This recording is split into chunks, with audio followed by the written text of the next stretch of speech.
Welcome to Let's Talk Literature.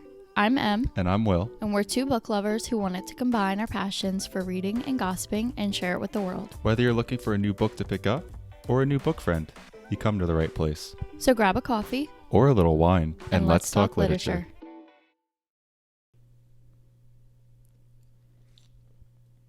How are we today, Em?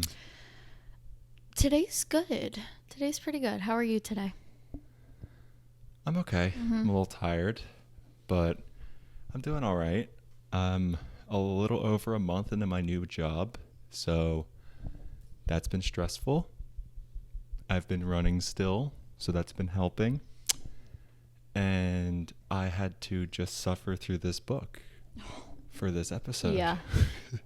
So that really Brought things down. But other than that, pretty good. Are you reading anything else after this book now? I just started the audiobook for Wild Dark Shore. I'm excited. I'm intrigued, and I trust no one. Trust no one. It's doing a good job of keeping the mystery of what they're actually doing, and it's just very, very ominous, which I like. Is. I like the vibe.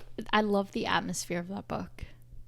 Yeah, very much isolation vibes, very much creepy. Just very much giving me not similar plot wise, but similar vibe wise to And Then There Were None. Yes. I totally see that. I see that. Very much feeling Agatha Christie in this book so far, which I'm really liking. Really I liking. see that. Stick So with it excited. and update me on your thoughts. And how fantastic is the narrator for Dominic? Oh man, when he first came on, I was like, whew. Okay, I don't want to get copyrighted, but I need to play you guys a little clip of Dominic's voice from this narration. Please listen. The calm inside me is like nothing I have known. The focus is precise. I hope that convinced you to listen to this audiobook. Oh my god. Yeah. I'm getting flustered. Blew me away. It was amazing. So I'm excited for you. I know. I'm excited. How about you? What are you reading? I actually just started a new book today. I did my nails today. I did some Gel X, little yellow number for spring. Amazing. Thanks. So I started a new audiobook while I was doing them, and I listened to Witchcraft for the Wayward Girls. That might be incorrect. It might be Witchword. Nope. It might be Witchcraft for Wayward Girls, not the Wayward. Yeah, okay. I'll insert a picture of it. You'll see what it is. It's by Grady Hendrix, who I've only read one other time, and I didn't love it. It was the book club Southern. Do you know what I'm talking about? I don't know. The Southern Vampire Book Club lady thing. You're losing me. But this one's really interesting so far. I really like the premise. It's this girl is 15 years old and she gets pregnant, and her parents send her off to a home for wayward girls, and it's a home for girls who are pregnant but not married, which is I believe the book is set in the 70s ? So in that time, it's extremely frowned upon, and socially you get ostracized for that. People will verbally say things to you. I didn't need to say the word verbal. People will outright say things to you about that. I was going with it. They verbally say things. So it's a big problem. So her parents send her off to this house for wayward girls, and I guess they get into some witchcraft or something. I haven't gotten that far yet, but I'm on chapter 3, and she just got there, and she's terrified. It's really interesting so far. Anything else going on in life right now? I just started making sourdough, so I've been That's huge. feeding that starter baby, and it's growing. Can I have some? Yes, of course. I Thank have you. so much. I will give you a little, I don't know, 100 grams, and then you just have to start feeding it. And then I haven't baked with it yet because I was gonna bake over the weekend, and I didn't realize how involved it was. So I have to I'm gonna need some tips and lessons. I have no idea what to do. I'm gonna have to plan it out on when I'm gonna bake. So I'm just still feeding my starter. I'll probably bake some hopefully this weekend, but I don't know. We'll see. Oh, I do want to say real quick before we get into it, I started going to Hotworks And I really recommend it to everybody. I love it so much. I just want to say that. Okay. It's so cool. It's like a sauna that you go into by yourself, and you follow a workout class on a TV in the little sauna, and you can like set the temperature. It's awesome. I really need to use a sauna more. I do love a sauna. I love a sauna. Yeah. Do you have any heart issues? I don't think so. Why? No, you would Yeah, like you've never okay. been diagnosed with a heart issue. No. You're not supposed to go into a sauna or like work out in like a sauna if you have heart issues. Like No Zach, hot yoga? my boyfriend does. Yeah, no hot yoga. Oof. It's I'm supposed to starting be that like next week too. not great for your heart if you're not in good heart I health. mean, that makes sense. That does make Yeah. sense. I am going to start hot yoga next week. I've been doing yoga for like at home for the past, honestly, over a month. And I think next week or the week after, I'm still deciding, but it's time. I'm going to start going to classes because I've Are been you going with consistent. somebody else or are you going with me? Oh, we can make that happen. We could do a little night class. Could we? I would love to. Awesome. All right, it's a date. It's a date. See you there. We can go to that little book bar too. Yes. Oh yeah, But we not have in that. the same night. Not in the same night. No, that's too much. That's way too Anyways. much. Anyways, speaking of bars in the city, that's where majority of this book takes place. Oh my god, Yes. that was pretty bad, but it's okay. That was good. That was good. It was alright. It was not my best. All right, so I guess I'll just kick things off by just letting you guys know a little brief summary about what Deep Cuts by Holly Brickley is all about. It's a Friday night in a campus bar in Berkeley, fall of 2000, and Percy Marks is pontificating about music again. What a word. What? Yeah. Hall and Oates is on the jukebox, and Percy, who has no talent for music, just lots of opinions about it, can't stop herself from overanalyzing the song, indulging what she knows to be her most annoying habit. But something is different tonight. The guy beside her at the bar, fellow student Joe Morrow, is a songwriter, and he could listen to Percy talk all night. Joe asks Percy for feedback on one of his songs, and the results kick off a partnership that will span years, ignite new passions in them both, and crush their egos again and again. Is their collaboration worth its cost? Or is it holding Percy back from finding her own voice? Moving from Brooklyn bars to San Francisco dance floors, Deep Cuts examines the nature of talent, obsession, belonging, and above all, our need to be heard. All right, let's jump into phase 1 of today's episode. Let's go over a quick summary. Okay. Now, from this point forward, spoilers. Spoilers. There will be spoilers. So if you haven't read the book, or if you care about spoilers, go read, go get caught up, then come back. You've been warned. You've been warned. Let's jump in. All right. Let's jump in. We start off the book heavy. We start off Percy and Joe meet at the bar, like the description says, but what it does not say, Joe has a girlfriend. Yeah, that was the first thing that me and Em talked about.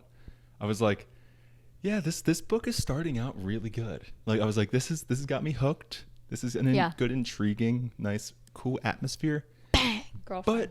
But they met and they're flirting and he's in a relationship. There was truly no need for Bad that, vibes. but we'll get into that when we dive into the characters in a little bit. Yes. So, thus begins the on again, off again relationship, friendship, situationship of Joe and Percy, and also likewise Zoe, the girlfriend.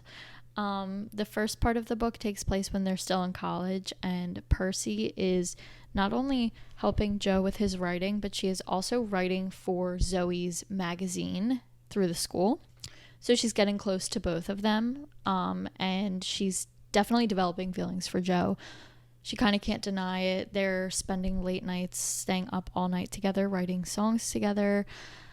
There's a connection there, and it feels so wrong reading it knowing that he has a girlfriend. I don't know if you felt that way too, but the whole time I was just like, oh, cringe.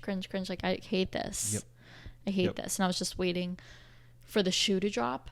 And then you find out that Zoe is actually a lesbian and Joe knows. Okay. And they're still dating. Okay. I think that Joe was going through a lot with the loss of his mom, and also the fact that his dad is an alcoholic, and she was just kind of a sense of comfort. Exactly. And he knows her whole family kind of thing. So they kind of just grew up together in Exactly. a way, you know? So it was definitely just a comfort thing for Joe and for Zoe. I mean, Yeah. she still, though, was like figuring herself out. Yeah. She would kind of test the waters with women. She tested the waters with Percy. And I don't know. It was just like there was no reason for Zoe and Joe to be in a relationship anymore when they could have just been good friends if they were on the same page with each other's life, you know? And like, yeah, and that's where I got confused. Like, why even make them in a relationship? I wish she would have just made them like best friends who grew up together or something. Yeah. There was absolutely no need for them to ever have been in a relationship, in my opinion. No. It added nothing to the story at all. No, Like, because at all. Zoe and Percy end up being really good friends throughout the book. So Yeah. there was never that hurdle. Like, I thought that there was going to be a bigger hurdle. There but was then no Zoe hurdle. was just like, no, I'm a lesbian. Like, I don't care if you, like, I want you to actually date Joe. Yeah. Like, go get him, girl. I was No like, hurdles. Everything Where's was this just going? kind of handed What? to the reader. yeah, big You know? time. I guess from there, we kind of see Joe and Zoe split. They need to take the time to not have any sort of relationship to get over the relationship. And from what I recall, Percy ends up kind of gravitating more towards Joe. Yeah. And she helps him write songs, and he gets a hit. She helped him write it. There's a lot of anger and jealousy coming from her that he is a songwriter and she has no musical talent. And she's just very jealous of him. You can see throughout the entire book, she's incredibly jealous of his skill. Because also, too, she almost has the, like, chip on her shoulder that's like, he's successful because of me. Yes. And, like, she the whole time was like, I don't want to be a part of it. Like, you take all the credit. I don't want any credit. Yeah. And then got upset and angry once he started to become successful. She was like, actually, I do want the credit. Exactly. I want all the credit. It's like, what? Yeah. But like the first, I don't know. The first, like, I guess obstacle that the two get to is when she wants to take things further and she wants there to be something romantic between the two of them, and he tells her no. He says, I can't lose you. You're too important to me. I have to keep this how it is. Yeah, And he's basically like, I need you to make me successful as a musician. Exactly. So we can't be romantic exactly together. So obviously that pisses her off and they kind of lose touch for a little bit. She moves to New York City and she joins a MFA for writing for nonfiction, and that's when she meets Raj, who is her boyfriend for a little bit of the book. And Raj has no personality except for that he is like undeniably devoted to her. He is really good at lighting and he likes food. And he likes food. That's it.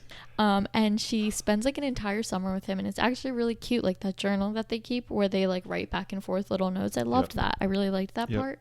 But then what does she do? She goes to a wedding as Joe's +1 and cheats on Raj. And then, like, right after, just writes Raj a note saying, I cheated on you. I love you. Oh. And Raj responds and says, Basically, fuck yourself. off. Yeah. Have a good life. That's basically what he said. And Period, I said, Raj. Raj, you're the best character in the whole book. I wish this was just about Raj. A foodie who likes good lighting and knows his morals and knows Get Raj on the podcast. his worth. He knows his worth. Throughout the book, any time that Joe and Percy kind of rekindled and got back, like, it was like they had never left. They picked right back up where they were. And obviously there was that chemistry there, which, side note, the chemistry we were supposed to feel was told to us. It was never shown to us. Yes. At all. I did not believe that they liked each other. Liked each other. There was no chemistry at all. So they're at this wedding and they clearly hook up, right? And then not really hook up, because then at this point they get into a huge falling out again. So Percy gets upset with Joe because Joe had been touring for, because he's a musician. And before this, mind you, Percy's in a relationship with Raj. Joe had been touring. They had not been together. Joe had said he didn't want anything. They had both separated and went on their own way. Percy gets upset at Joe for sleeping with other people. Babe, it's one thing to be like, oh, that breaks my heart. It's another to be like, keep your dirty dick away from me. I'm going to throw up. I'm going to throw up. I'm going to throw up. Can we read that quote right now? Please. I have it right here. This is the perfect time. Following your dick around like a blind man's walking stick. If you put that thing anywhere near me again, I will throw up on it. Scene. First of all, that seems pretty problematic to use that as a simile. No? Yeah. No, yeah. Yeah. Like, that's number one. Two, like, if someone said that to me, I wouldn't know how to even begin at the dissecting. ripe age of like your late 20s. Yeah, come on now. You're almost 30. And she quite literally says like, oh, you're just going around practicing for me? And he was like, don't flatter yourself. I hated that. Please don't flatter yourself. I actually hated that. It made me cringe. Like, I don't know where this narcissism is coming from. At all. And then she storms out of the wedding, comes back to get his CD because he left her a CD of his new album that hasn't been released yet for her to give her notes. Yep. And she gets to his hotel room to get it, and she hears a girl giggling, so she like freaks out all over again because he brought somebody back to his hotel room after she told him she was going to throw up all over his, whatever. He puts this his walking stick. His walking stick. his walking stick. He'll throw up all over your walking stick. He slides the CD under the door and she cracks it in half. So then after this, it wasn't directly after, but sometime after, Joe is getting successful, even more successful. And you know what she does? She had been sent an email maybe 6 months to a year prior from another guy from college who was a musician as well. Who was in Joe's band. Yeah, he wasn't great. He wasn't that good. And Percy was always so critical of him. She was like, the first time she got the email, she was like, well, I'm doing well now, and you want my opinion? Piss off. You were never nice to me anyway. So then now Joe's getting success and fame. So she's like, I'm going to go reach out to that guy, and I'm actually going to produce his music and write his songs for him. Ends up doing that, and then it ends up flopping. Like awful. Horribly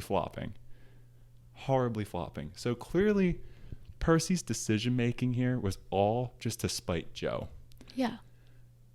Everything was all revolved around Joe. It does. And it's just that same premise back and forth until the very last chapter. And truly on and off the whole time. She cheats on Raj. She emails him. He tells her to fuck off, rightfully so.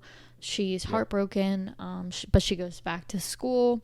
She moves back to San Francisco, lives with Zoe. Zoe gets a girlfriend and is an activist, and that's all we know about Zoe. Literally, that's all we know about Zoe. Yeah, that she's a progressive lesbian. That's it. That's all we know. She will, like, I'm not kidding. There were literal quotes in the book that were just one-liners that were like something political, just to like. Yeah, like, oh, she's campaigning for Obama. Or it's like, oh, at least you're not Republican. Like, that was give all. Give her something else. Like, that was all we love she was her. saying. We love Zoe. Give me more. I did love Zoe. I love Zoe. Yeah. Just, there was nothing more to her. Like, she had such a good foundation, but she just felt like a token activist queer person to put in the book. Yeah. I saw a Goodreads review that said, this book... Wait, what was it? This book needed to be... The literal review is, if everyone in this book was 10% less insufferable and about 50% gayer, this book would have been better. Couldn't have said it better myself. I thought there were going to be a throuple. That would have been 10 times more interesting. Yeah, right? That would have at least been like drama. I'm like, ooh, Or, T, like- where's this going to go? Yeah, exactly. I did not care. Exactly. I Or did like, not care. Or like just give Percy like, a little like, maybe she's bi-curious, And Yeah. like there was this love triangle of Zoe to Percy to Yeah. Joe. Oh my God, I would have ate that up. Would have been so interesting. No, it was boring. Oh my God, imagine if Percy was like, actually, I'm gonna go fuck Zoe. That would have been To crazy. make Joe jealous. That Like, would have been There crazy. could have been something there. But there wasn't. But there's nothing there. So There she was ends not. up, like I said, she moves in with Zoe. Zoe has her girlfriend. She gets a job as basically I think like an influencer recruiter, but for the early 2000s. Yeah. And she has like a client that she's working with that's an alcohol company, and one night they're out to dinner with the client and with a group of influencers. I forget what they're called. They're like research trendsetters or something like that. Yeah, I think the role is a trendsetter. Yeah. Or something like They're that. out to dinner and their job is just to like spread word of mouth about products, whatever. There's this huge music festival going on that weekend, and Joe, his band Caroline, is there, and one of them brings up how last night they were out at this bar and Joe Mara from Caroline was there and he was drunk singing this Fleetwood Mac song, and immediately she's like, that was about me. That was about me. I know it was. Percy. So she like completely like puts her job aside and she's like, what did he sing? Wait, what was And it? then she blogged about it. Yeah, so then She blogged she about just it. leaves. She wasn't even there. She goes to the concert and then leaves and goes and blogs about the whole thing, but then deletes it a day later. And later, like when they're friends again for the 8 millionth time, he's like, you've made me think I was crazy because I saw that and then you deleted it. And I was like, did I make that up in my head? Like, no, she is a little bit out there. She's a little bit out there. Will they, won't they? Will they, won't they? And then Percy ends up getting fired from her trend-setting job. Yes. And she basically, the album that she wrote with the guy that she produced and song wrote for tanked, flopped, did horrible. As Percy gets fired, her boss is like, well, I'm going to send you on one last trip. Which is Just like, bizarre, but okay. bizarre. But like, she was like, it's already booked. You're just going to go. So she goes, and this is at the time, Joe is there as well. And she goes into this bar, like full circle moment, goes into this bar and sees Joe with a group of friends. And she had talked to a couple of the friends there already, just like trying to gauge interest about the certain trend bullshit that she's doing for a job, whatever. And then she acts like she doesn't know Joe. And she's like, hi, I'm Percy. Joe's like, hi, I'm Joe. And they do the whole like, oh, we're just going to pretend we don't know each other. And then they end up having sex that night. And then basically the end of the book. Wait, no, I don't think they do, because remember they're like walking to the bathroom line and they're like kissing and he looks away, or she looks at one of them, like turns away, and they say like,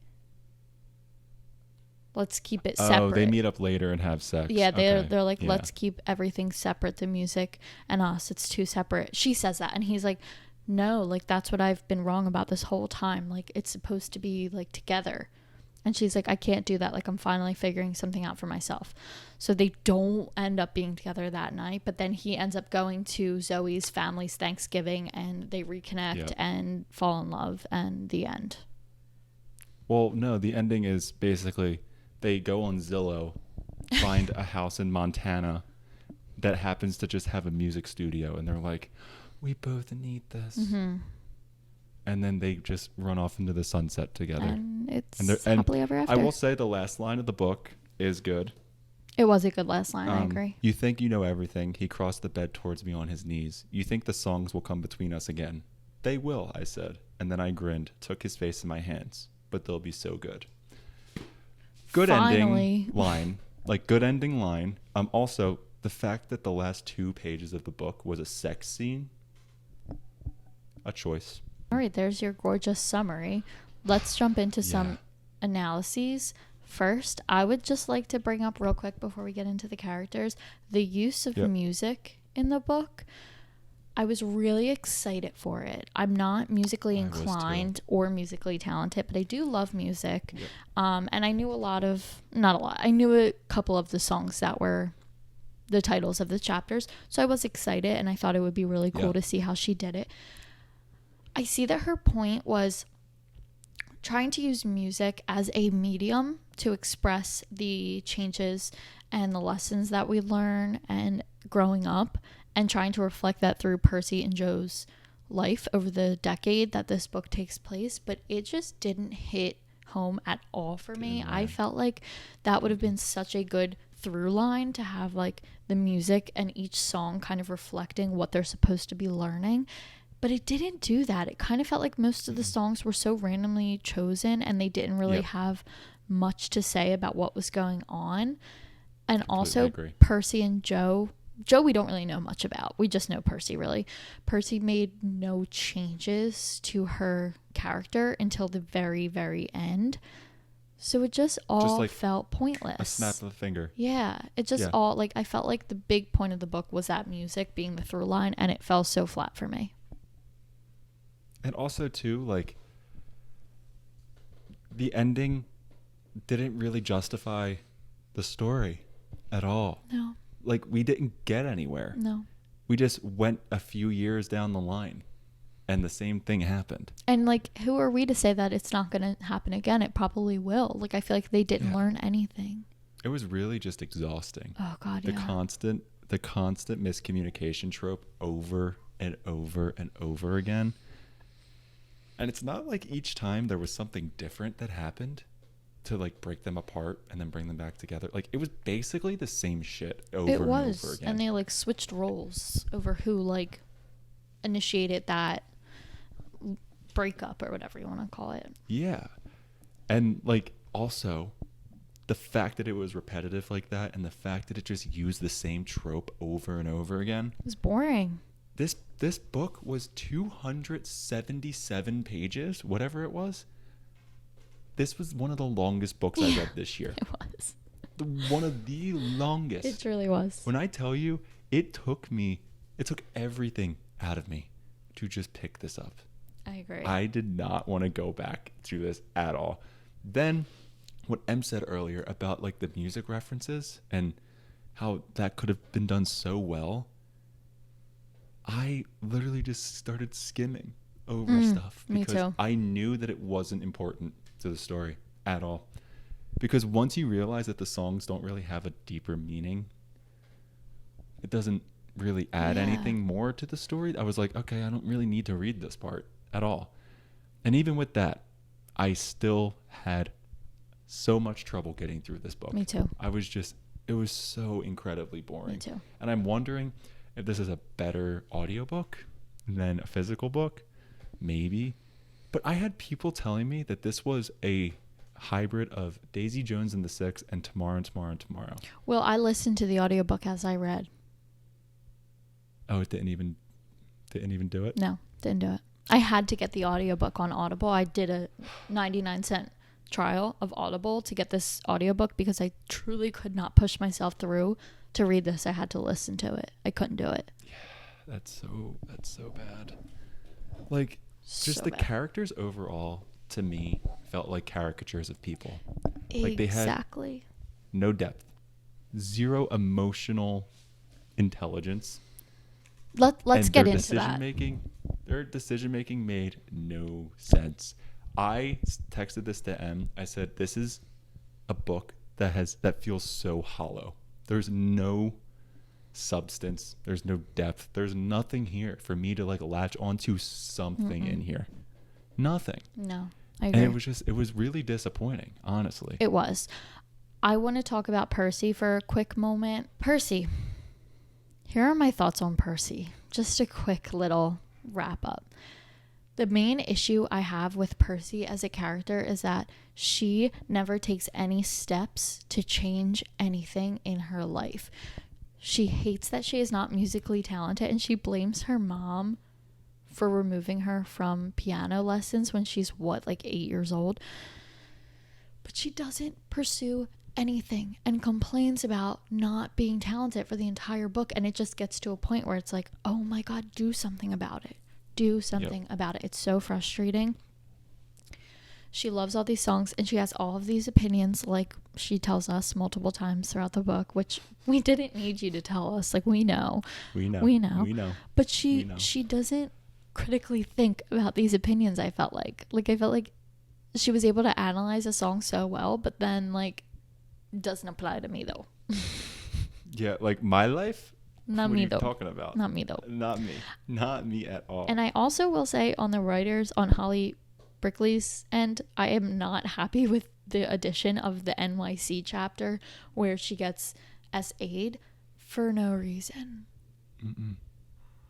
It's such an uncomfortable scene to witness, and it would make somewhat of a difference if like we touch back on it and it changes her a little bit as a person, but it did not get brought up one other time, and it seemingly had no effect on her other than in like that moment. Which is not realistic. Like, that's something that would have a lifelong effect on you. Like, it seemingly had no effect. So I just think it was very poorly done. Incorporated. Yeah. Like, I don't like it. I didn't like Percy. I found Percy to be insufferable. At one point, her mom says, like, something about her being at the age to bear life. And she goes, Mom, gross. I'm 23. And I was like, what 23-year-old is saying that? Like, it's just science. She just needed to do some reflection. I truly just needed to look within. This was a character that I think Holly Brickley was going for, making her insufferable.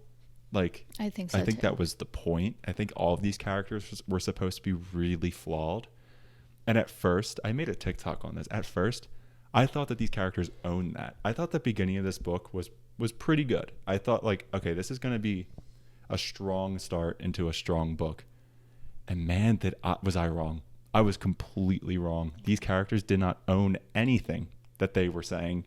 They didn't own any of their decisions that they made. And they just pointed a finger and blamed someone else for their problems. And it was just not at all appealing to read. Like, it was just not an enjoyable reading experience at all. No. And I also want to point out too that I touched on this earlier. I kind of struggled with the prose. I thought it was so dense. And like I said earlier, and like Em said earlier, the musical asides in this that just didn't really do anything for the story completely removed me from the story as a whole. I also feel like Holly Brickley wrote this for such a niche audience. Like, I felt like there was no universal appeal to this book. I feel like the premise of it was like, ooh, anyone can enjoy this. But once you dove into this book and started reading it, only a select population of people, I feel like, would actually get something out of this. Yeah. Like, she wrote it for very musically inclined individuals who know the music scene, know how music production works, and knows how difficult it is to make it in the music world and what that looks like. But even then, like, there was nothing outside of that really drew me into this story. And like, on a surface level, I was so excited to read this because I wanted to get some musical, feeling from this book. Like, I wanted that. I love that in Daisy Jones and the Six. But that book focused on characters, and that book focused on the relationships of characters. This did nothing like that. And it also focused on like nothing. The actual life and like the fun and the drama and the ups and downs of the music industry, whereas this did not at all. This was truly about Percy depressed in a city and feeling lonely.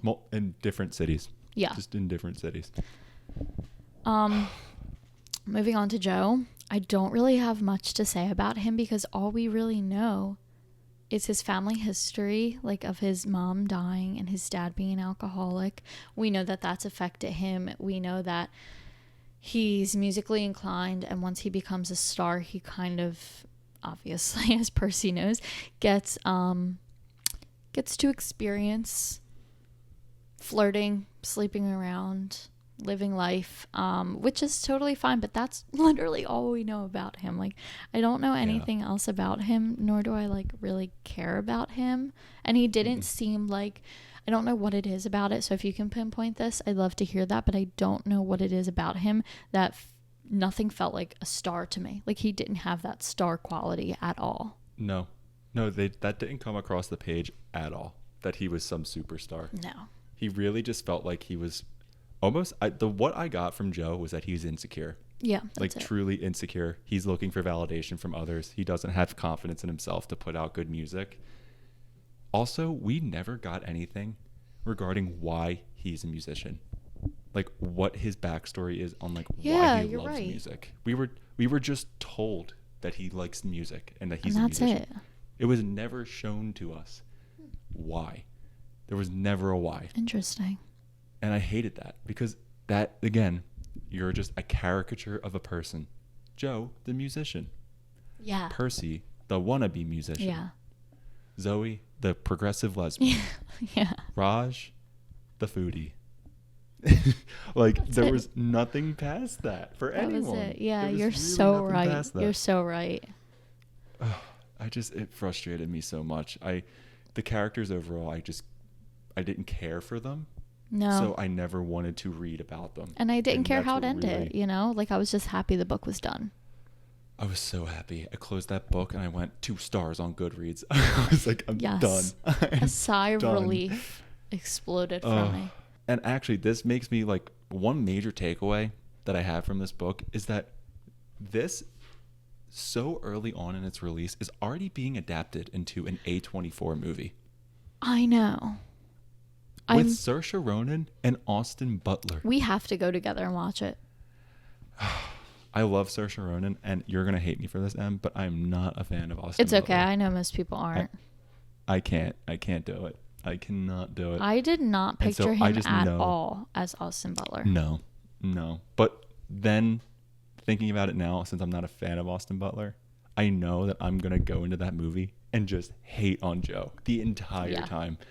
And then maybe Saoirse will humanize Percy a little bit, because it's Saoirse Ronan and she's just so good, and she could take a fucking blank sheet of paper and put emotion and put depth into it. So I'm excited to see how they adapt this, and maybe it'll be interesting. Maybe. Me too. We'll definitely watch it. Shall we jump into some quotes? I have some funny quotes, some annoying quotes, just some quotes that I'd like to share with you. Yes, I have 2, and one of them we already touched on, which was the blind man's walking stick. Which I still think is so problematic. I actually cannot believe that I read that is words on a page that was published. The minute I read that, I sent Em an audio message and I said, "You're joking. You're actually joking." The first quote that I have here is from page 22, and I actually really liked this quote, and I thought that, okay, we're seeing the theme here, and we're going to see how she grows.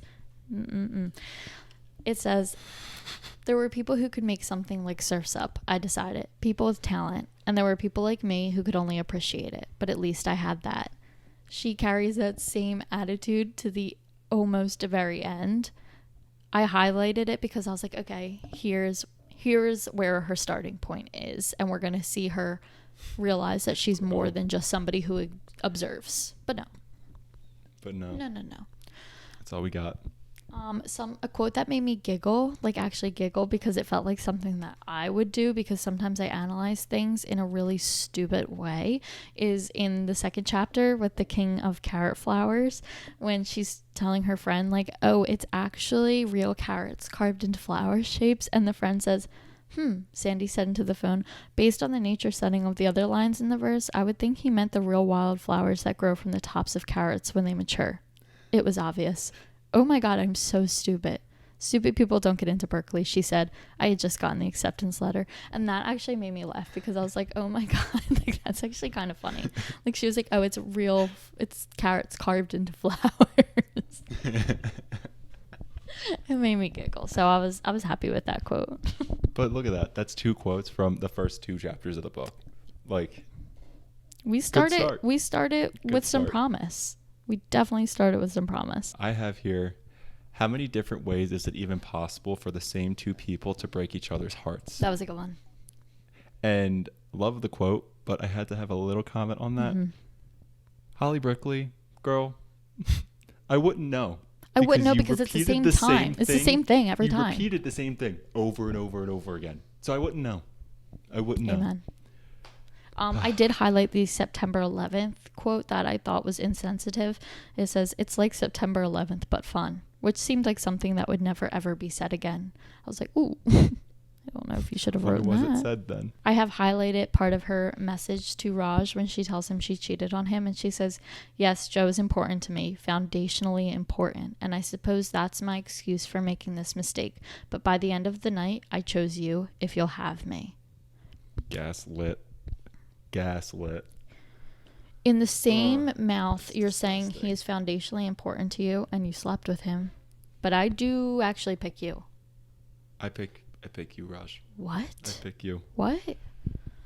The only person that made good choices in this book was Raj. And it was getting the fuck out of literally there when he could. Leaving her ass. I have two that I was like, what is she talking about? This is page 231 and 232. It's when she is going to that dinner with the client and the trendsetters. And she's talking about how nice the restaurant is and it's like trendy, like people online would love it. And she says, "People love this shit," I muttered under my breath as I made my way to the private back room. What? What? She said out loud, "People love this shit," when she walked into a restaurant. Like, next time you walk into a trendy restaurant, say that. "People love this shit." People love this shit. Okay, like, okay. I'm doing the best job here. And then the next page, when that guy comes in and he has like the brand all over his clothes, and this is her introduction to the guy. She says, "Hi Kyle, can I please ask you to remove all logos from your clothing?" That's how you introduce yourself? That's how you're saying hello? It just pissed me off. I was like, you're not going to say, "How are you? Nice to meet you." Nothing. Okay. And that's the end of my quotes. You did better than me. I had those two quotes, and then I had the last quote. That's okay. I just got angry a lot, and I went highlight crazy on the Kindle. Let's move on to the questions for each other. Let's do it. All right, I have 3 questions for Miss Emily. I do as well. Would you like to go first? I would love to. And this one is about the book. Okay.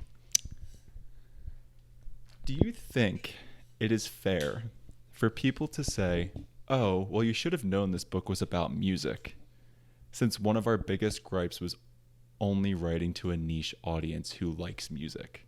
Or should authors take a more broad approach and try to include as many audiences as possible? I think that, yes, that's fine for somebody who liked this book to question that on our end. But my response would be, there was no point to most of the deep analyses. And if I think her writing was a little bit dense, like we talked about. And I wrote in my review, like on Goodreads, I said, like, it feels a little bit dense for a layman reader, somebody who's not knowledgeable in the music industry. It's a little bit dense, which is fine, and it's something that we could obviously like get used to as you go. Like you do with like Greek mythology or something. You don't know a lot of the terms going into a book, and as you get further into it, you start to pick up on things, and I feel like that could have happened here. I think what was fundamentally missing from the music part was the through line and the connection to the characters. Agreed. Definitely agree. Cool. Because I feel like people will have that response. I think so too. You obviously knew it's a book about music, so why are you pissed off that it's a book about music? Yeah. I think so too. And I think you put it perfectly. Thank you. All right, my question for you is, the first question I have for you is, the majority of this book is set in a city setting. We're in New York City, San Francisco, bars, clubs, stuff like that. Which setting was your favorite? Did any stick with you, or did the setting fall flat? I felt like the setting was something that was supposed to really add to the book, and for me it didn't, so I'm curious what your thoughts are. I felt like the settings in this book were just put in there to give context for things. They never really added anything to the story at all. Like, Holly Brickley could have said that they were in Indianapolis, they were in wherever, I don't know, San Diego, they were in Miami, and it would have been no different. because she just did not include any like description for like did not make the experience immersive with the setting. Yeah. And I think that could have been a thing that really could have added some depth to this book, because the music scene is very prominent in certain areas of the country, and I feel like you could have really made something out of that. But this could have been set anywhere, and I think she just put the backdrop of two cities, one of them being San Francisco, because I think the main reason she picked San Francisco was because of Zoe being gay. I knew you were gonna say that. So I'm like, what was the point? Yeah. Like, there was no point for San Francisco, for New York. Like, New York makes sense. And then just picking Montana to move into at the end of the book, I'm just like, what are we doing here? It was not, I didn't think it added anything to the story. And I'm a big setting guy. I know you to are. To be immersed in setting, like, I need that. Yeah. Like, I need something to latch onto. So my next two questions are kind of go hand in hand here. This book was brought to our attention through booktok. As time has gone on, are you more or less likely to take a recommendation from the platform after reading yet another letdown? Fantastic question. I think for me personally, at this point, I'm less likely to take a recommendation from the platform because I've been on it so long, and let me go back. Not that I've been on it for so long, that I've been reading for so long, and now I know pretty well what I like and what I don't like. I will say, if somebody that I'm like mutuals with and that I'm like I've had conversations with, and we've had like a lot of the same books that we like, overlapping TBRs and stuff, I will take that into consideration. But something I just see like on my FYP, I probably will not take into consideration. Valid. Completely valid. What about you? Because this has definitely pushed me towards the side of not taking recommendations, because this, along with a few other book club picks, which were TikTok recommended books, have completely missed the mark. Yeah. Like, completely. Yeah. So then there have been books on booktok that I genuinely have enjoyed. So, and there's books there that like I would have never even sought after or anything like that.